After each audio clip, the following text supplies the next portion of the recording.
Hello, everyone. I'm Andy, I'm Mark, eating a biscuit. and this is Strange Stuff Podcast. Indeed it is. Several hours later than we planned. Well, it wasn't my fault. I mean, actually it was my fault because they had given me notice 2 days ago. Oh, So well, you're I just forgot. excused because your senility is only 24 hours. So, I actually woke up to no internet this morning, which was terrifying for me. I can imagine. No friends. Well, nothing. I mean, you can't watch the TV, you can't get online, you can't play games. You actually have to, Do something real. yeah, and I already Like had a read a wank. book. That's as real as it gets for you, is it? It's like, what am I going to do now? Why? It just happens from time to time. It was snowing quite heavily at 5. Oh, was it? Oh, We've it's got- been snowing. Actually, I don't know what your weather's like, but this is perfect Varsalok weather. It's no, like it's -1 today, and it's been snowing gently. Well, not gently, but gentlier since about 10 o'clock. that's not a later. word, but we've got rain. But it could be fantastic conditions because, let me just check, because if it's raining today and tomorrow, it's sort of a bit rain slushy. Thing is, what you want is a wet track the day before. They do the track and then it freezes hard and then it gives really fast times. Looks quite good. -5 overnight on Sunday and then 0 degrees during the day. So it might be okay, actually. Well, it's Saturday night that's important, isn't it? Oh, that's what I mean. Yeah, Saturday night. Yeah. So, yes, it's all happening, though, in fact, today's a day off. There's no races today. Is there, have they still got no beer tent? No. They gave that up the year that you got kicked out. What do you mean the year? There's many years I've been kicked out. I think every year you went there, you got kicked out. And just for listeners who don't know, where I live in the middle of Sweden, we have a really big ski race. It's a series of races that go on for a week and a half. And the big race is called Vasaloppet, and it's a 90-kilometer cross-country ski race. And there are I think there's about between 15 and 17,000 people that take part in this race on that day. I think 50,000 competitors over the week, 17,000 on that one day. It's a big event. It's always a bit of a mess at the starting line. It is, unfortunately. There's a bit of a bottleneck about 2.5 kilometers after the start, or maybe a bit shorter than that. And sometimes you're literally standing in a queue with thousands of other people waiting to get up this really long, steep hill. So, in fact, completely fucked if they were behind me. well, they would be, because in fact, you get all the amateurs, the sort of inexperienced skiers right at the back. And it's not unusual for someone who's sort of scampering up the hill to break someone else's stick. And you can't ski 90 kilometers with only one stick. So, some people don't get more than 3K into the race before all of that training is blown out of the water. Poor Anyway. buggers. Yes, I haven't done it. I started 1 year. I remember, but then you started thinking you were having a heart attack. No, it wasn't a heart attack. I know My it wasn't lungs. a heart attack, but you thought it was. No, I knew it was my lungs. I had a lung infection or a chest infection. For 3 or 4 days before I started, but I'd done so much training, there was no way I was not going to start. And I got a third of the way into the race, and there was a control, and I went to the medical tent, and they said, you're mad. You're going to die. Well, apparently, I was thinking, well, I know it's a chest infection, but apparently, if you're doing arduous exercise with something like that, in some way the infection can go to your heart and suddenly you literally stop living. Yeah, I mean, that's what infections do. They infect your blood, don't they? well, whatever. Sepsis. So after that, I don't think I've really skied that much because I did a lot of training. I think I did 800 kilometers training for that event. Oof. That's And quite it heavy. came to Nout. They did. Nada. They had a snow event in New York. 30 centimeters, I think it was. Yeah, and it was in Washington Square, where a group of individuals, or two groups of individuals, Oh yeah, we had a snowball fight. Initiated a snowball fight and cast down the gauntlet. So the New York PD did what they do best. They went to police the matter. Yes. What do you think might have happened? Exactly. Suddenly there were 3 teams on the snowball fight. No, the 2 thing is, against 1. they lost a great opportunity to do some public relations. Oh. Because if they'd have just gone out there with their riot helmets on and let people pelt them a bit, it would have gone down great. But no, now the police have gone to hospital with injuries and they're looking at prostituting and... What are you talking about, looking at prostituting? Well, What's that? Prosecuting. Oh, prosecuting. Yeah, they've turned it into a fucking, look at me, I'm hurt. Look at what they did to me. I don't know how bad it is, but I do know. Grown men who shoot people in the street every day for a living. Who is the mayor, Mandani? I can't remember the name of the mayor of New York. Anyway, yes, he is. He's, he was saying it's a bit OTT. What? Having a snowball fight, or the police reaction to people having a snowball fight. I mean, if you're going to outlaw snowball fights, you better start rounding up every kid in the country. Yeah, exactly. I don't remember that many snowball fights when I was young because we only had 2 or 3 bad winters in southern England that I remember. I think I was about... Yeah, we didn't often have snow in London, that's for sure. I do remember on one occasion, yes, I must have been about 8 or, maybe 8. And my next door neighbours, the Trobes, Mr. and Mrs. Trobe and their kids, they were going sledging. They said, Mark, do you want to come along? Mum, can I go sledging with the Trobes? Nanny, can we go sledging? Anyway, the only waterproof shoes I had were Wellington boots, not surprisingly. So I went off in my wellies, and Mum wasn't the most practical individual in the world. And within about half an hour, my feet were literally freezing. And we stayed there for a good few hours. Socks on. I can still remember it, actually. I got home, my feet were literally like blocks of ice. I put them on the radiator, and as they started warming up, the pain came. And I was literally in agony for about half an hour as the warmth came back into my feet. Oh. Anyway. I have to tell you this little story because it's brilliant. It can't be as good as my cold feet story. While I was researching for this week's episode, I came across a little thing. And it's basically an invention. It's from the mid-20th century, and the world was brimming with pseudoscience at the time. 1950s, mid-20th century, by the way, yep. And curious inventions promising all sorts of miraculous cures. And amongst them was this thing called the orgone accumulator. And it was designed by a psychoanalyst called Wilhelm Resch. And Resch claimed that orgone was a universal life force that permeated the cosmos. And by sitting inside one of these metal and wood chambers, one could concentrate the mysterious energy and heal all sorts of ailments. Perfectly reasonable. I mean, it's on paper, it sounds fantastic. Now, the orgone accumulator was sold in the 1950s, which, as I say, allowed a person sitting inside to attract orgone, which was a massless healing energy.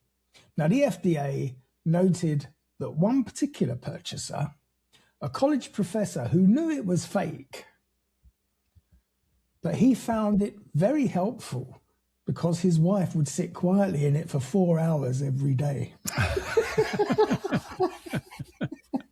Fucking genius. Oh, dear. They sell the same. I'm sure you can buy things. I ever spent. I'm sure you can buy things online now, today, 76 years later. I'm sure you can buy Play the same pyramids, shit. Yeah. pyramids that you sit in. Yeah. Yeah. And they heal your back brain or whatever. Your back brain, what's that? That's your asshole. Now, did you sit through the whole of Trump's speech? I didn't because I knew that you would. I didn't. So there's no point. I couldn't Also, face it. Who's got that much time to waste? If I've got An hour and 2 46 hours, minutes. if I've got 2 hours to waste, I'll listen to a couple of our old episodes if I want 2 hours of bullshit. I did that yesterday. Really? Actually listened to one of our old episodes. Which one? Which one was it? The time travel one. San Pellegrino, man. Well, that wasn't an old one. That was only a couple of weeks ago. Yeah, but whatever. I mean, it's just... it was actually quite entertaining, even though it was me on it. Yeah, it's funny because you don't really listen while we're recording. No, that's the thing. You don't really get you don't get my jokes. That's for sure. No, that's true. That's unlikely to change. Talking of jokes, Harry and Meghan are doing a little bit of a faux royal tour, aren't they? Are they? I don't know that. Yeah. Where, around where? Disneyland. I don't know. I just saw the story quickly. What caught my eye was the fact that they visited like an addiction centre, a rehab. Yeah. Like for druggies. And do you know what they did? They left them a little note saying, it's okay not to be okay. What? Fucking hell. What a result, eh? Imagine it's okay to not be okay. Yeah, that was their generous gift. Thanks very much for your fucking thoughts and prayers. Can you imagine being a junkie? You've run out of places to inject, so you're injecting bath salts in the end of your cock, but this fucker hands you a little card saying it's okay not to be okay. It sounds a bit weak. What do they think they're doing, these two? Weak as hell. William was in the news. He wasn't performing too well the other day. What, on the island? No, it was something about William and Kate. There was a bit of criticism going on. Oh, of course, and the BAFTAs. That must have been wildly entertaining. Apparently not, because a lot of people have taken offence at the chap who yes, John, was up for an award. Well, he wasn't up for it. He was the main character of one of the award-winning films, I Swear. Yeah, I Swear, yeah. But what I find, I mean, okay, he's got Tourette's, of course. But why didn't they warn? Gag him? Please say gag him. Why didn't they warn the presenters that he was in the audience? I'm fairly certain that everybody knew he was there after the first couple of minutes. Well, yes, exactly. And so why would... I can't... Well, obviously I know the story. I don't know how much offence was taken by anybody actually there. Oh, no, but it was reported afterwards. No. But that's the ridiculous thing. I mean, why the BBC, where it's completely out of context? But this is a man who, whilst being honoured by the Queen, said "fuck the Queen." He didn't. He did. So anything below that is really not that offensive. He didn't. That's a story. He did. It's true. Fuck the Queen. He didn't. I'm going to check that. This is a guy I want to go out for a beer with. But, if you're in the audience, obviously you know that the film I Swear is up. You know the main character of the movie is there. And so you have a build-up. As you say, it was obvious within the first 2 minutes that he was the Tourette sufferer. He made himself well known. But I can't understand why the two presenters weren't... I mean, these people had flown in from America. Would you like to present an award at the BAFTAs? Oh, yeah, sure, man. That sounds really cool. They're standing up on stage and then suddenly they get racial abuse shouted at them. I'm not surprised they look a bit despondent.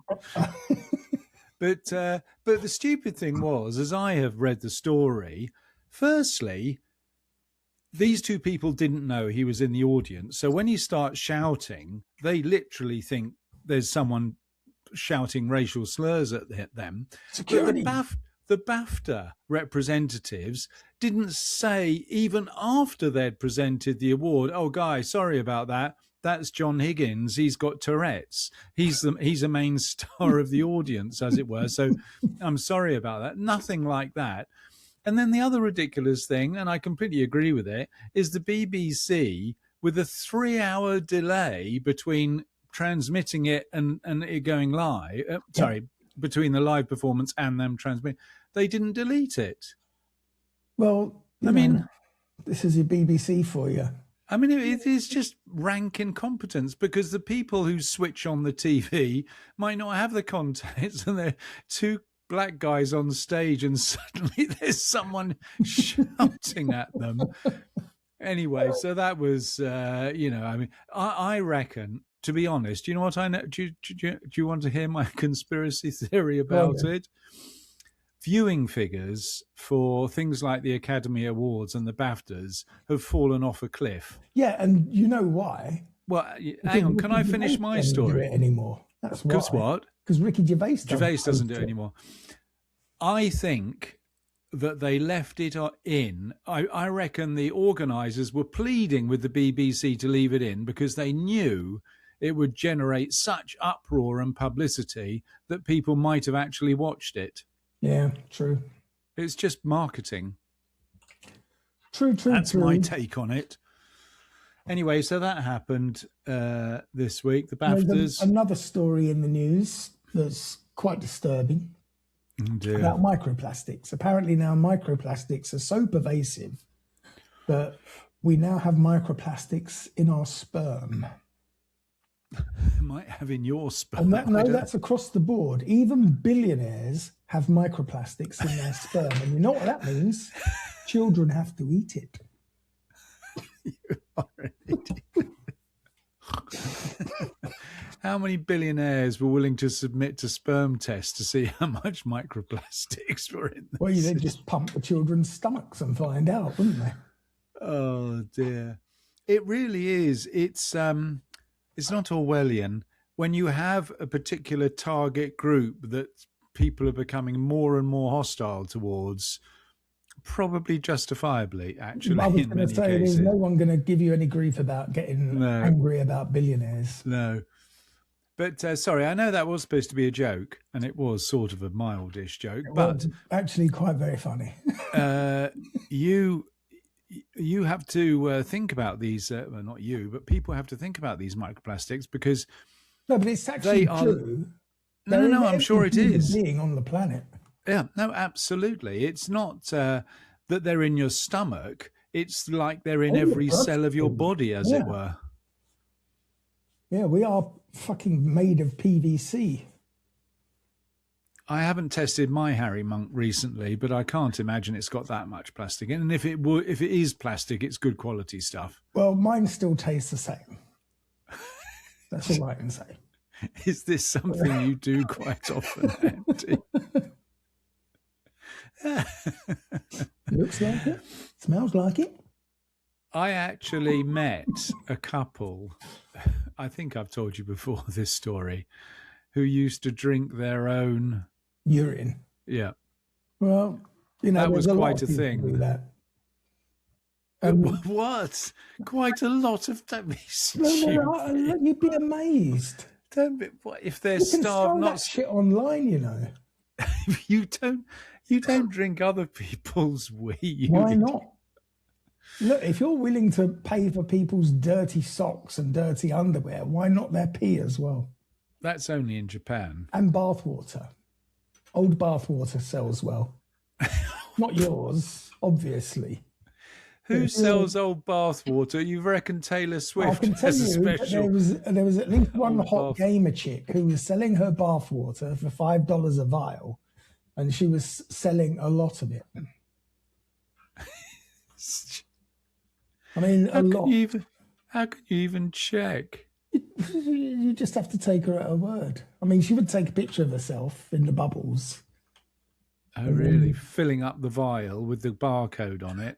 I mean, but you can imagine that she's basically in the garden with a hose filling up all these empty vessels, getting ready to be shipped out. No, she probably throws a few bath salts into it, bit of dirt. Well, I don't know. She must spend a lot of time bathing, that's for sure.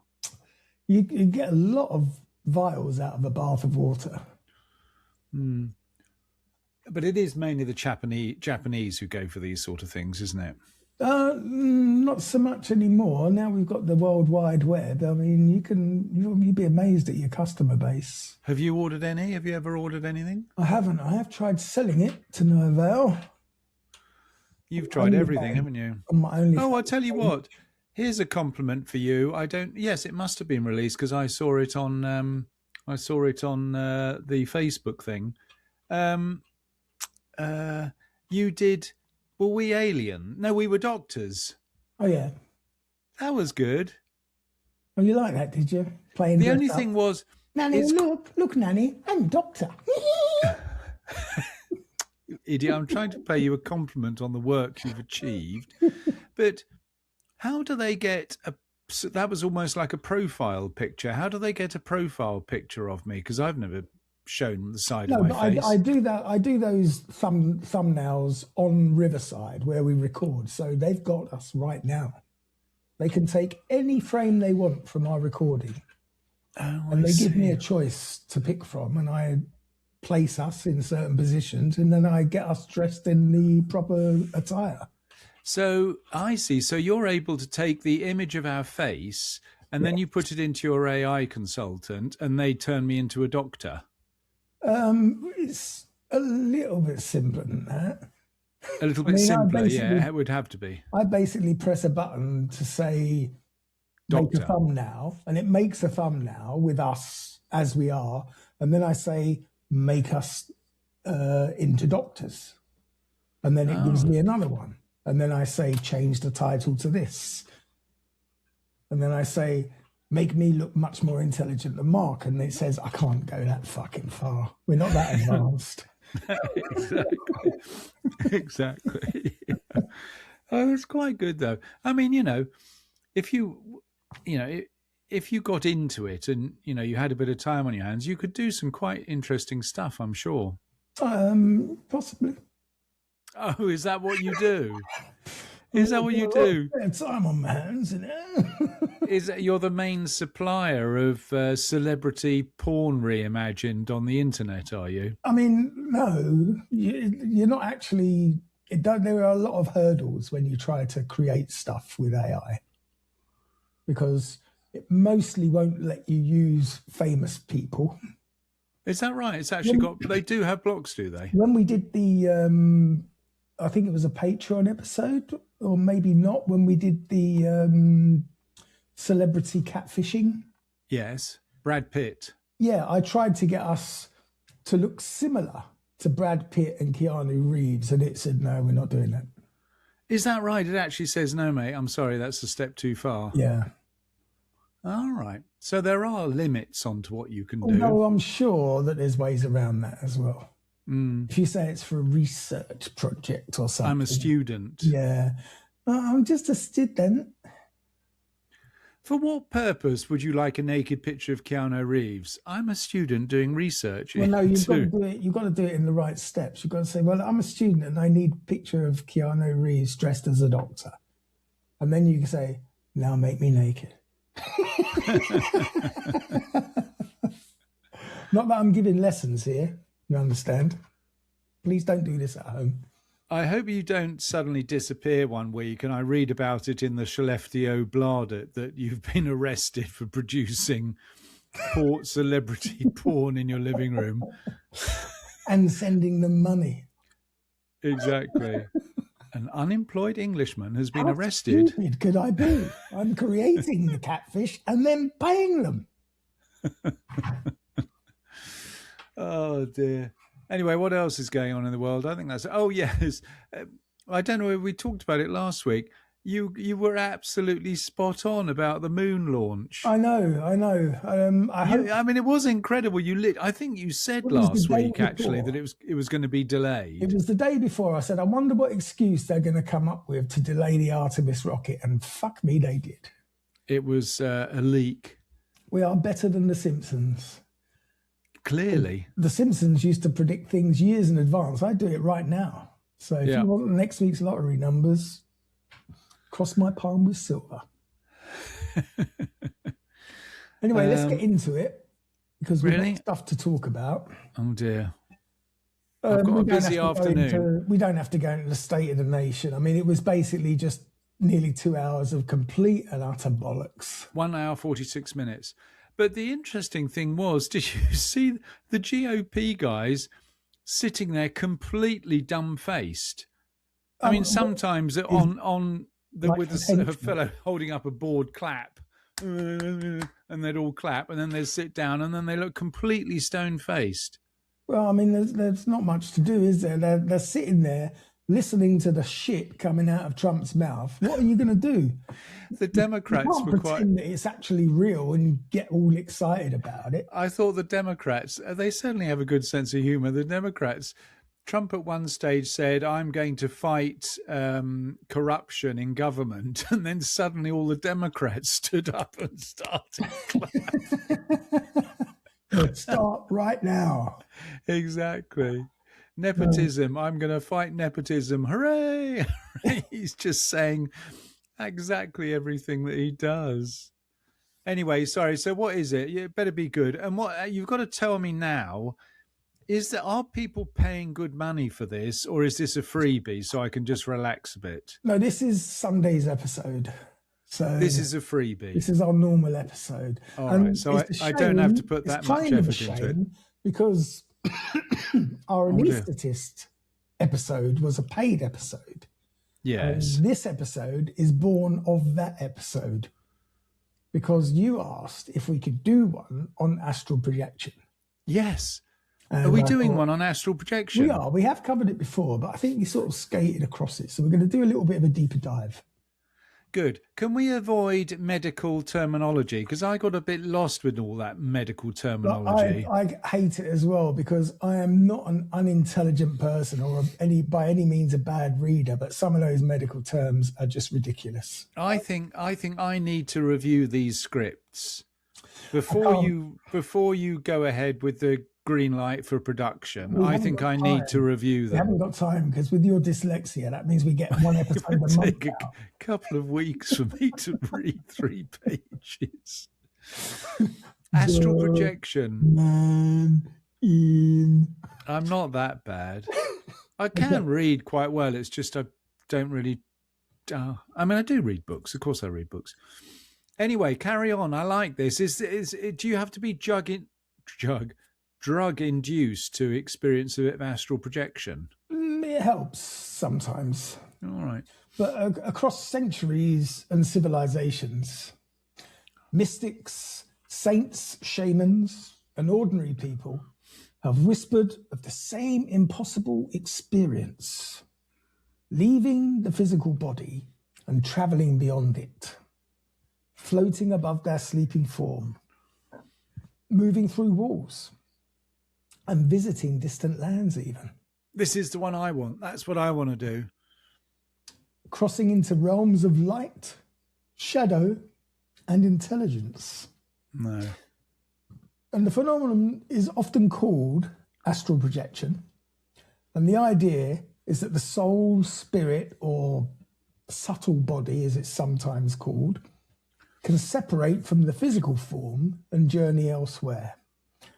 Now, some people would call it a myth, others would call it a hallucination, and yet more would call it awakening. So today we're going to explore its religious roots, its paranormal implications, its spiritual warnings, and the true stories that have left even skeptics unsettled. I want to go to Paris. You used to have a house in France. I didn't. I had a flat in France. Oh, a flat. A pied-à-terre. pied de terre. Pied de terre, excusez-moi. Mange tout, my friend, mange tout. What's mange tout? Snow pea? What's that got to do with anything? Mange tout, mon amis. You know, I'm learning French at the moment. Why? That's I got to don't be know. one of the most pointless language in Europe to learn.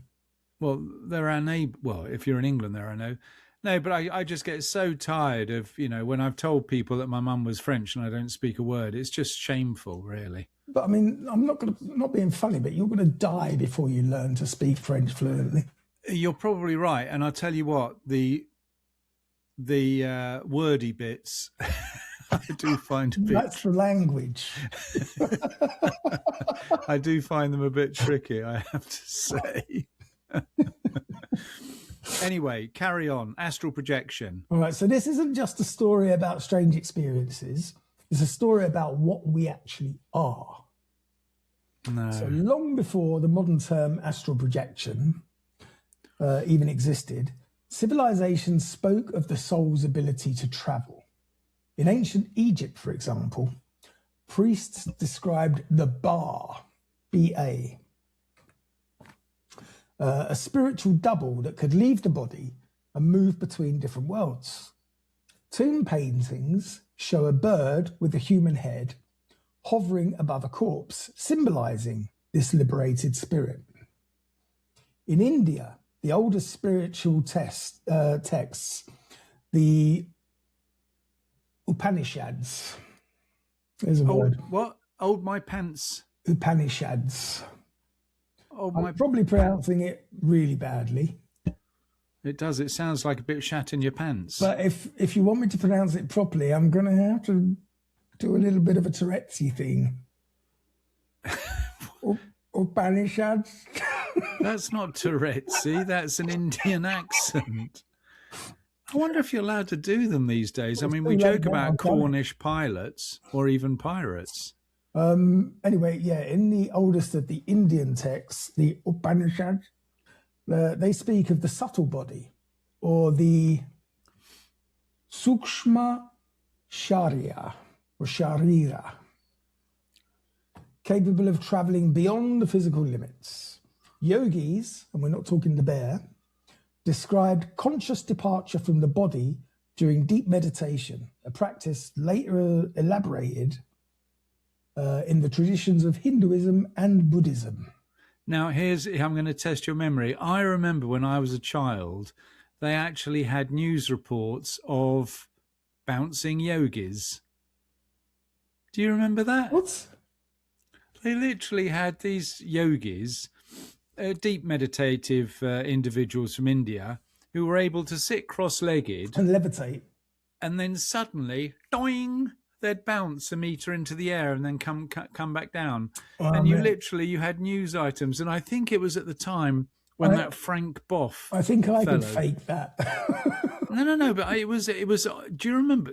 God, here's testing your memory. Do you remember the news program that came on at 6 o'clock every day called Nationwide? Yeah, and I remember Frank Boff and what he was convicted of. Well, it was that sort of program that had the bouncing yogis on it. I mean, it's pretty simple to fake that. What? It's just a springboard, isn't it? If they don't actually levitate, if they just get boing. No, it was literally boing, boing, boing. It was like kangaroos. It was wonderful. It's basically sitting on a trampoline, isn't it? I don't think it was. Anyway, so I know a thing or two about yogis. Okay. Well, Tibetan mystics in particular developed what they called dream yoga and milam techniques, which were meant to train awareness during sleep, not simply to dream lucidly, but to move in non-physical realms. In the Tibetan Book of the Dead, the soul is described as navigating subtle planes after death, guided by awareness. But here's what's a bit unsettling. These texts don't present astral travel as fantasy. They present it as a skill. So the word astral comes from the Greek astron, meaning star, and the astral body was believed to be a luminous double, an energetic counterpart that mirrors the physical form. And mystics across cultures describe it similarly. It's weightless, it's able to pass through matter, and it's connected to the physical body by a cord of light. Mm-hmm. And that cord appears in religious art, in occult diagrams, and countless first-hand accounts. Many refer to it as the silver cord, echoing a mysterious line in the Bible from Ecclesiastes. Or ever the silver cord be loosed. Now, was this poetic metaphor or something witnessed? Or just like the rest of the Bible, complete and utter fucking nonsense? Oh, that's a bit unkind. Okay, it's maybe not all nonsense. You don't understand. Many people took many years of effort to construct the Bible. You shouldn't just dismiss it. Yeah, you're right. When you build a scam that elaborate, you should be allowed to profit from it for at least 2,000 years before someone rips it to shreds. All right, that is quite interesting, though. So this silver thread, Yes, the silver cord. the silver cord, connects your physical body to your spiritual body. Yes. And is spiritual the same as sort of your outside of the physical stuff? Well, yeah, spiritual is non-physical. So, I mean, it could be your soul, it could be your alter ego, your subconscious. It could be anything you want to call it that's not physical. Now, multiple witnesses, if you consider Padre Pio. What is that? It's Is a that a fella. person? It's a fella. It's a fella. Multiple witnesses claim that Padre Pio appeared in places far from his monastery, sometimes to soldiers in wartime, and sometimes to the sick, whilst physically remaining elsewhere. Sorry, is his name Padre Pio? Well, Padre Father is in Pio. father. All right. Padre So why do Pio. Father Pio. I hope. Otherwise, his parents were very fucking prophetic. You're right. I baptized this child Padre.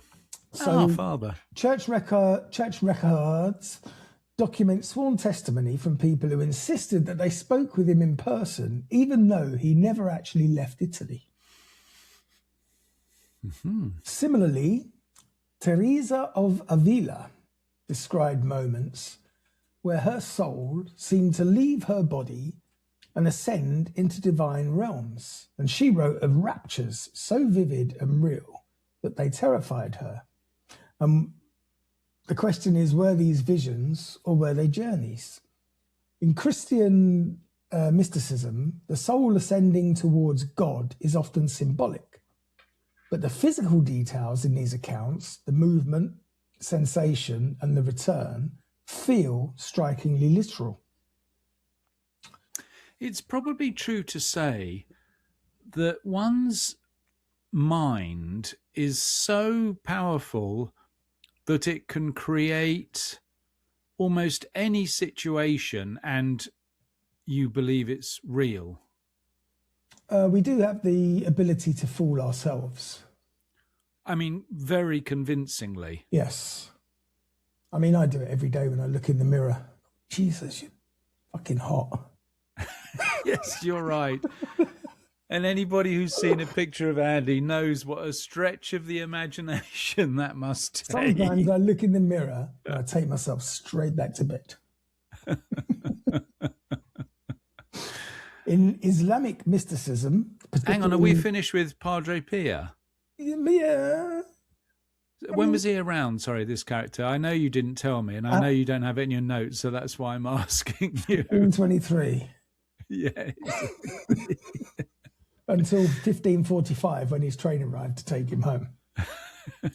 So in Islamic mysticism, particularly in Sufism, where there are teachings about subtle spirit travel, the Prophet Muhammad's night journey, known as Isra and Miraj, describes a miraculous transport from Mecca to Jerusalem and then through the heavens. Now, whether this is interpreted physically or spiritually, the event suggests a journey beyond the normal constraints of space.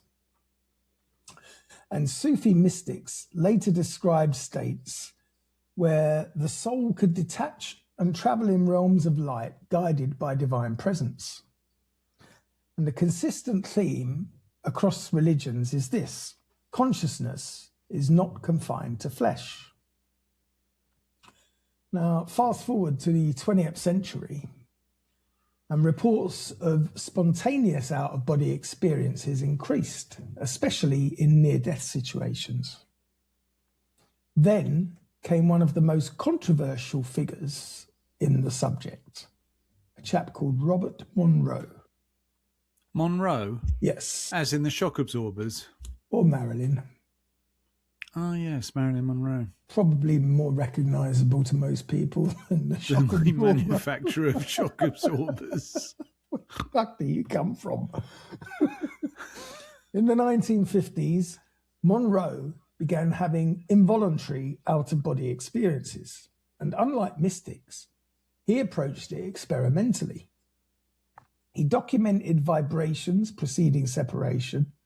He described floating above his body, and he tested whether he could observe real-world details while out of his body.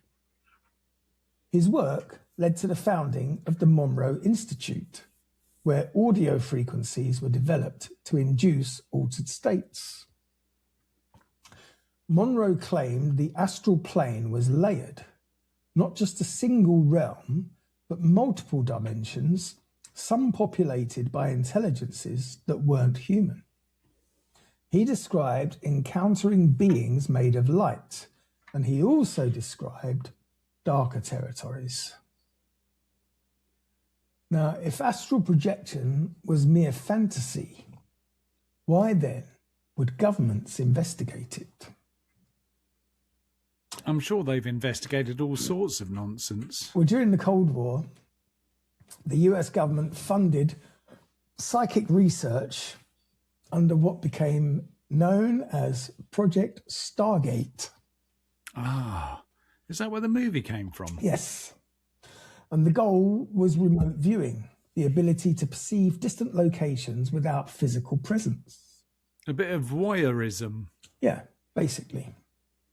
One of the key figures was Ingo Swann, who claimed to view targets thousands of miles away. That's not a name. You'll have to take that up with your Google. Ingo Swann. Ingo Swann with two N's. He described structures on Jupiter before NASA's Pioneer 10 probe transmitted confirming data. Well, I'm going to call bullshit on that for a start. Skeptics, like me, dispute these claims, but declassified documents actually confirm this. The government took the possibility seriously enough to spend millions investigating it.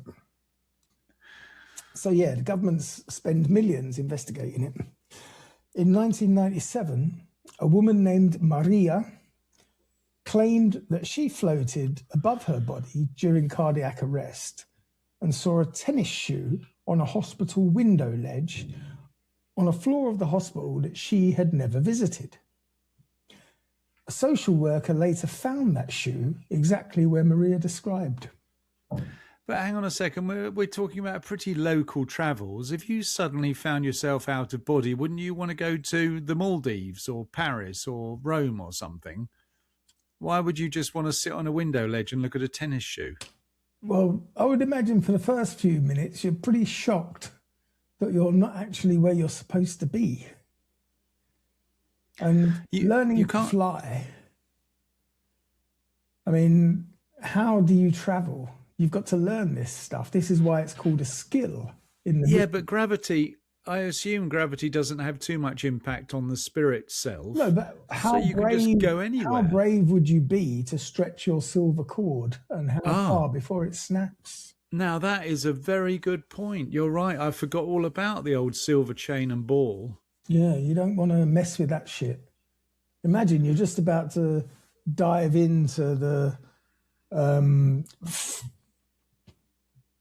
What? What's that? Champs-Élysées. Yeah, What? what's the strip club there? The Folie Bergère. Folie Bergère. Folie Bergère. You're just about to go into the Folie Bergère to see some boobalicious. And all of a sudden, your silver cord goes badoing, and you're fucked.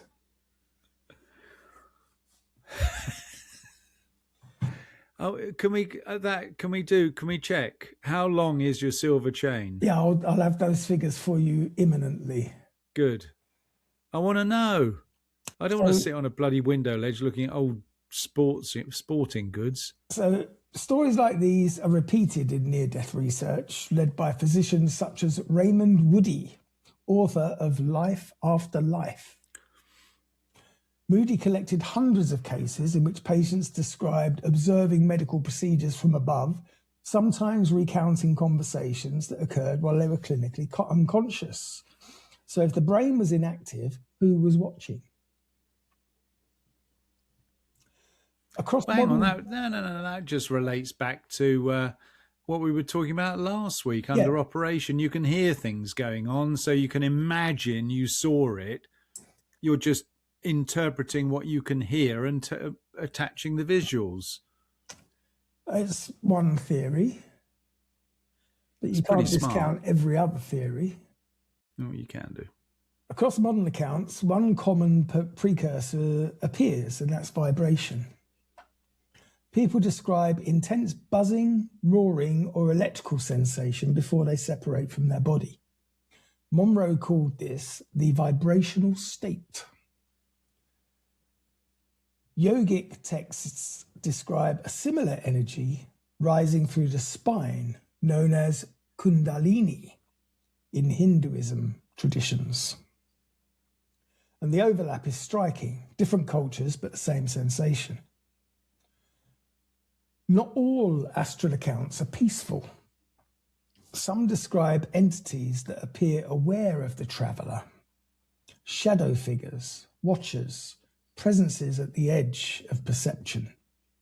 And in folklore across Europe, tales of the night hag, a dark presence sitting on the chest, resemble modern sleep paralysis encounters.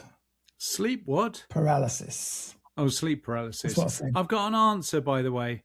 This AI stuff is pretty amazing. I asked the question, and then it actually comes back with an answer. Wow. I mean, how obscure you remind me is of my the subject? Mother when she first went to the library to learn how to use a computer. And she said to me, do you know, I sent your cousin Paula an email in South Africa, and she got it the same day. Yeah, but I'm not as old as your mother was then.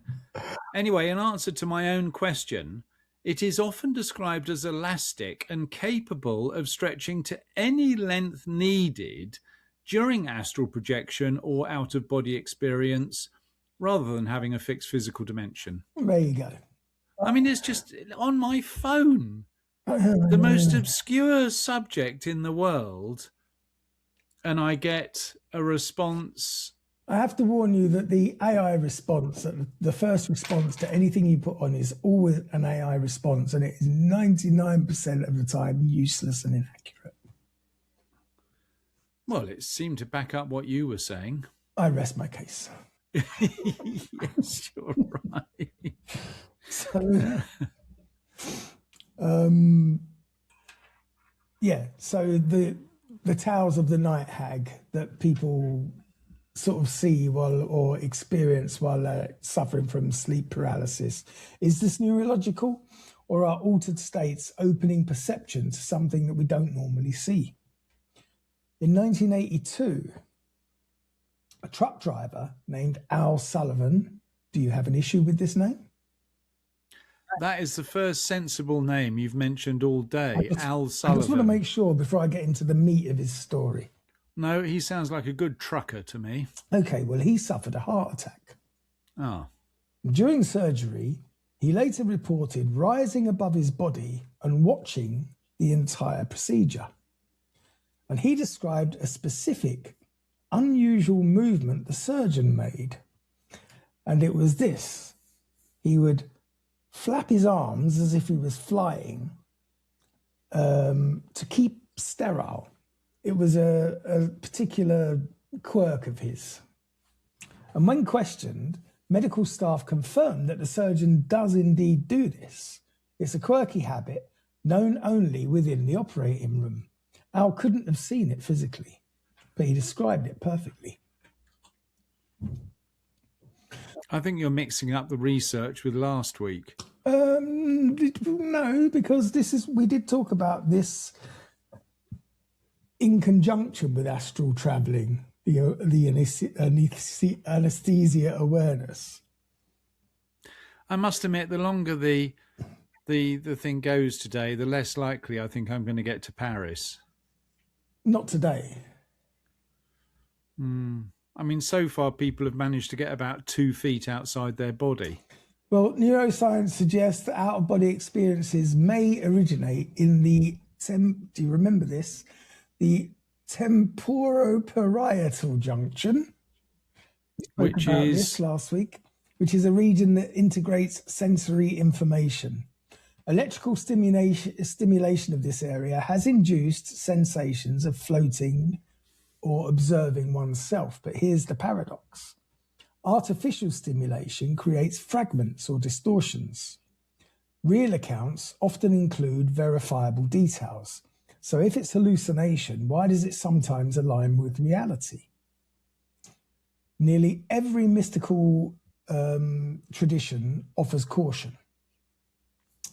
In Buddhism, practitioners are warned not to become attached to psychic experiences. In Christian mysticism, spiritual pride is considered dangerous. In occult traditions, travelers are advised to protect themselves before attempting astral journeys. And why do they have these warnings? It's because if consciousness can leave, where does it go and what else resides there?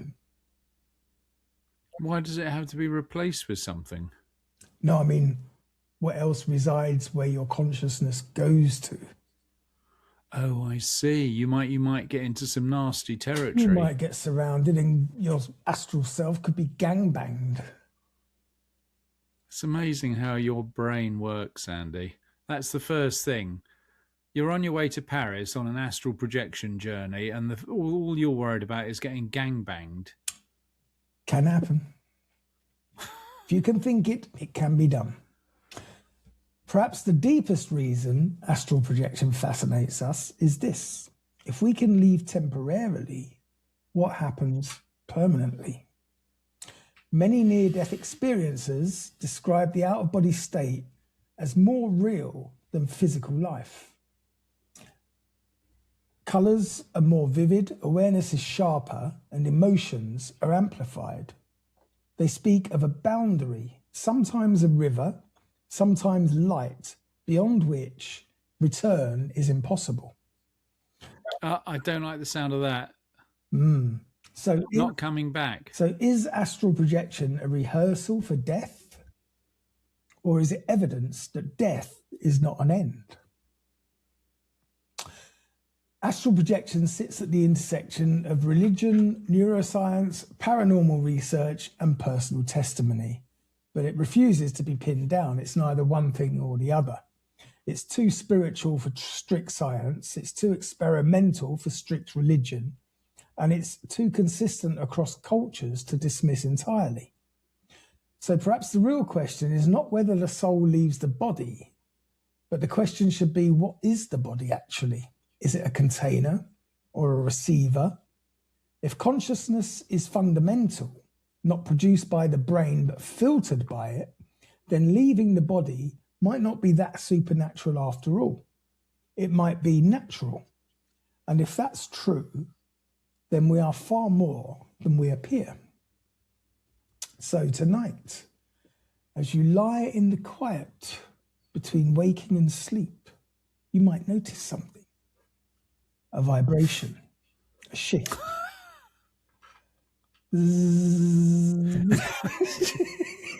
I mean, sadly, our minds do work quite similarly. Actually, so you've left the machine on. I've run out of batteries. None, double A's. Oh, a dear. subtle sense of expansion. And if you feel as though you're rising, ask yourself, are you imagining it or are you remembering how? Because the mystery never left us. It may be simply waiting for us to rediscover it.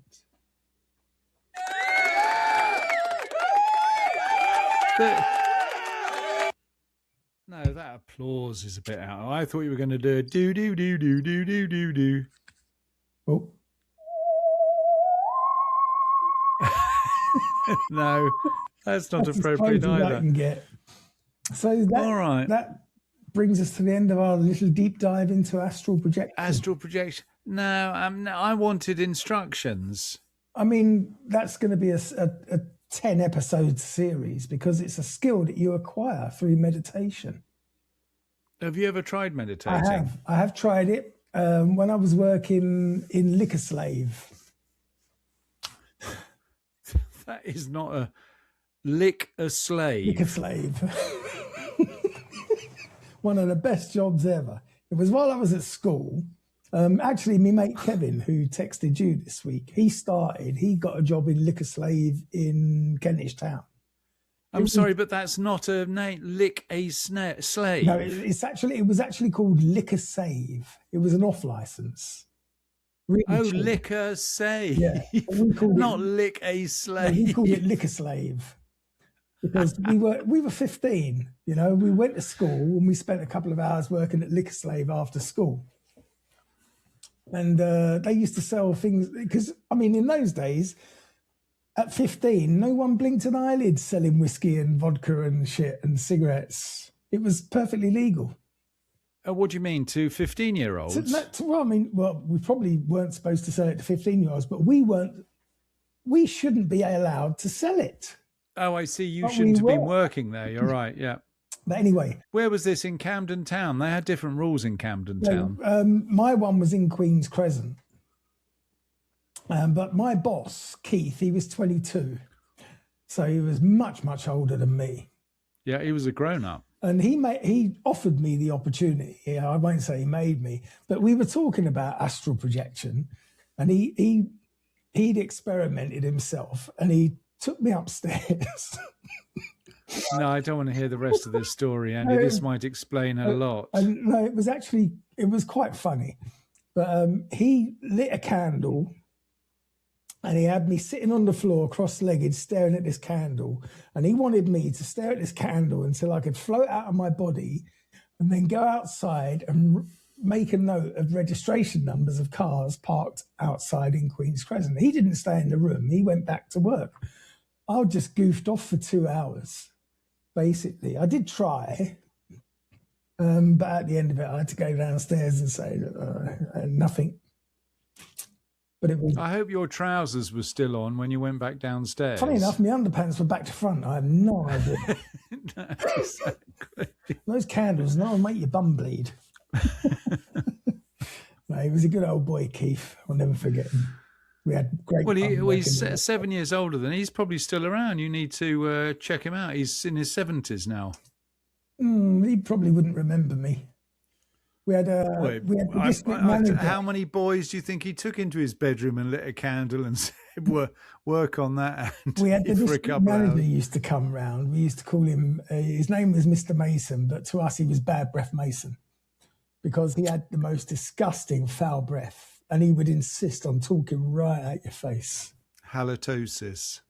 But he decided for some reason he was going to set up a temporary office in our shop in Queen's Crescent upstairs. And I don't know if his office was being refurbished or whatever. But he sent down word that the upstairs toilet needed cleaning, so send the boy up. And I went, no, I ain't doing it. And so what? You lost your job? That was the end of my career at Liquor Slave. Is that right? Yeah, no way was I cleaning the fucking toilet. I was there to steal cigarettes and booze.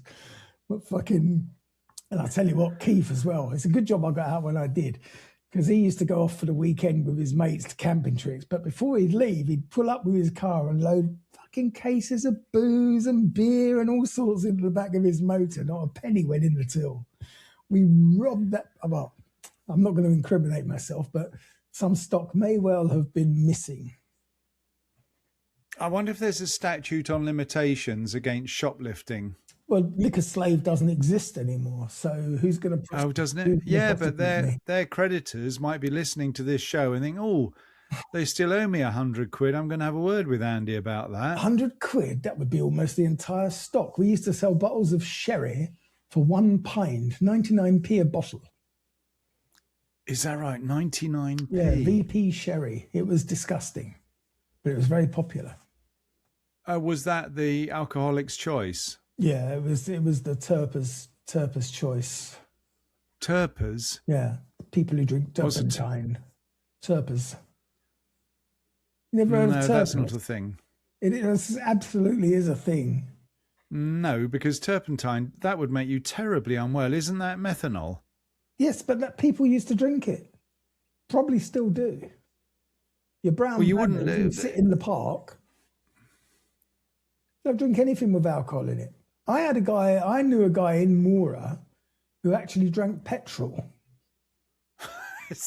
I'm telling you. The things you come up with.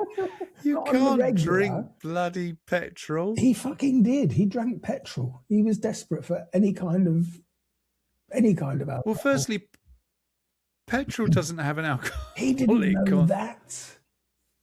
He's obviously not the smartest bloke because he's drinking petrol. I tell you what, that you wouldn't survive very long if you actually drank petrol. What? Yeah, I think if you drank petrol once, you wouldn't survive very long. If you did it on a regular basis. No, I know for a fact he drank it once. So desperate for a drink. Or anything. Anything, if it scrambles the brain, gives him hallucinations, that's great. In fact, I remember... Do you remember there was a TV series called Shameless? Yes, brilliant series. And the father was... And the American one. Well, I was watching the American one for a few episodes and then I sort of lost interest a bit. But the father, the alcoholic fellow, and he had been told by his doctors, if you carry on drinking, you're going to die. Is that what his name? Frank. Yeah. So he talks his son into giving him an alcohol enema. Yes. So he didn't actually drink anything, but he could absorb alcohol through his arse. It's genius, really. I mean, I wonder if people do get that bad. I think they probably do. Used to do what? Sniff cocaine up your arse? You used to get chicks to blow it through a straw up your arse. Apparently.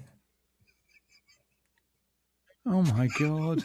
I don't know who I feel more sorry for, the poor girl who's blowing up a straw up someone's arse. What if they fart while she's doing it? Well, that's a bonus, isn't it? She gets a face full of Charlie. Tastes like shit, but ooh. I suppose, I don't know why I'm so shocked, because a suppository is better than a pill. Yeah, apparently.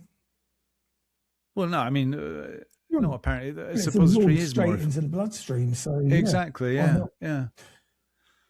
How did we get onto this subject? I don't know. You started it. No, I didn't. You definitely started it. Anyway, that brings us to the end of this wonderful episode of Strange Stuff podcast. Quite a short one. I'm pretty disappointed.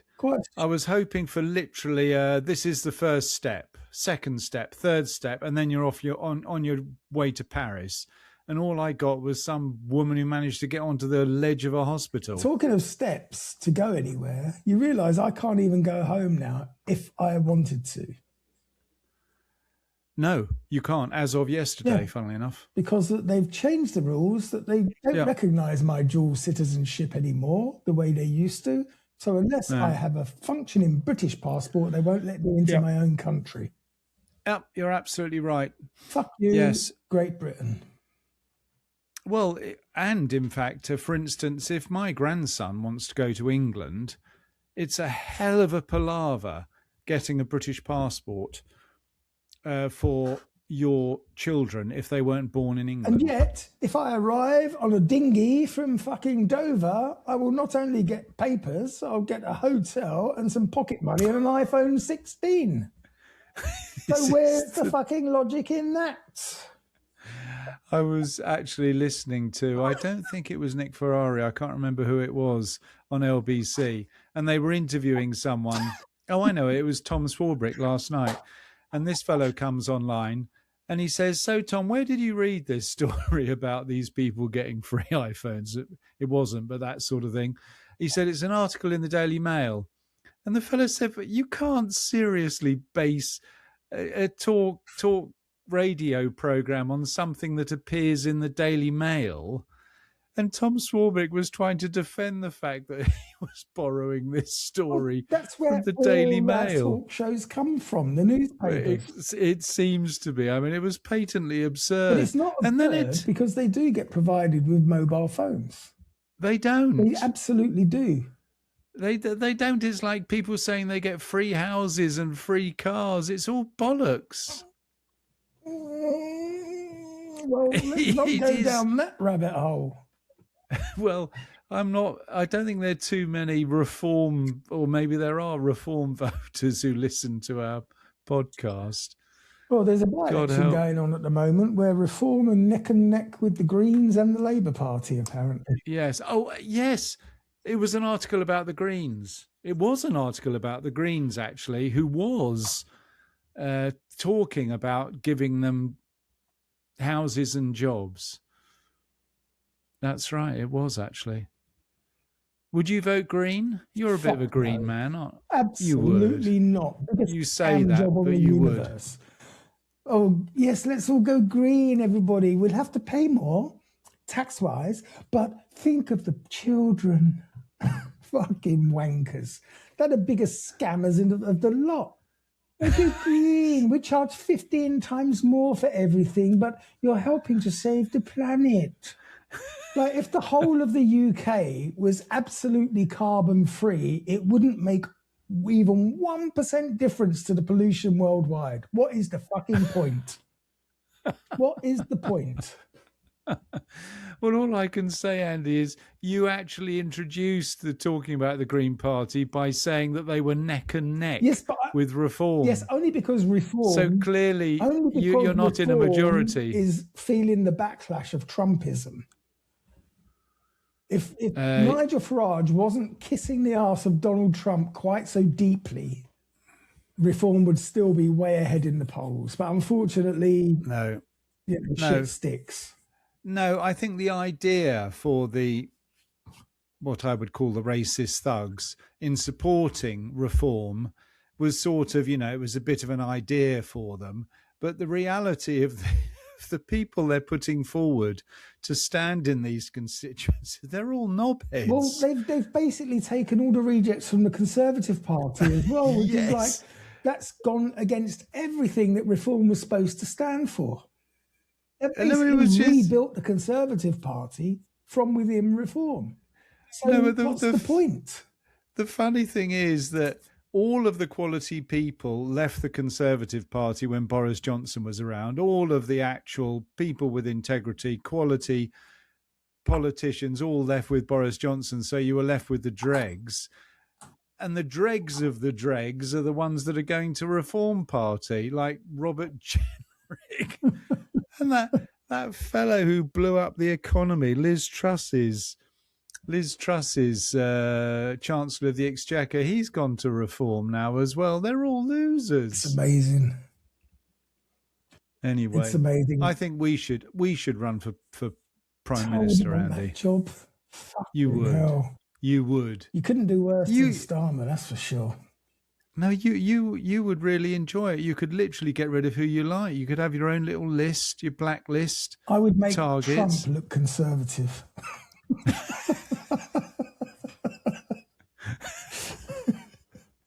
Anyway, thanks for listening. Don't forget, you can follow us at strangestuffpodcast.com. You can hear us on Spotify, YouTube. You can watch us. We're on TikTok.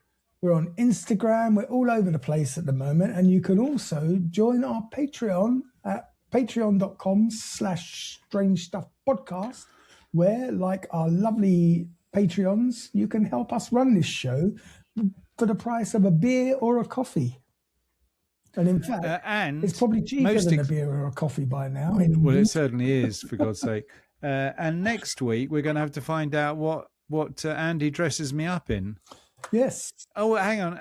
It's got to be reasonable. I don't want to suddenly appear one week in a nurse's outfit. Sorry, can you do that? My cat is chained. Stop. Can you stop typing? He's going nutso here. What the cat is? Yeah, let's see if I can give you a quick view of what? Me in an... Yeah, here we go. He's pushing my keyboard across with his back and just causing murders. God, dear. How you live with that multicolored keyboard, God only knows. Do you like that different camera angle? Oh, yeah, well done. And now you're panning out. Pretty amazing stuff. Yeah. I hope it was worth the 40,000 krona that you spent on it. I hope to God you've had your tax rebate soon. Or you're going to get it soon. You know, I'm starting to feel the hunger pains now. Hopefully I'll get paid soon. But anyway, yeah, thanks for listening, guys. Hope you enjoyed this week's episode. Join us again next week, where we will talk about some equal nonsense and probably... This wasn't nonsense, even though I never got to Paris. No, I mean, I have to say that I think the quality of our podcast has actually gone up recently, and I'm going to have to do something about it. It couldn't have got any worse, that's for sure. Anyway, bye for now. We'll see you same time, same place next week. And don't forget, for our Patreons, we'll see you on Wednesday. Very good. All right. Have yourselves a good one. For now. Bye for now. What? Bye for now. Bye for now.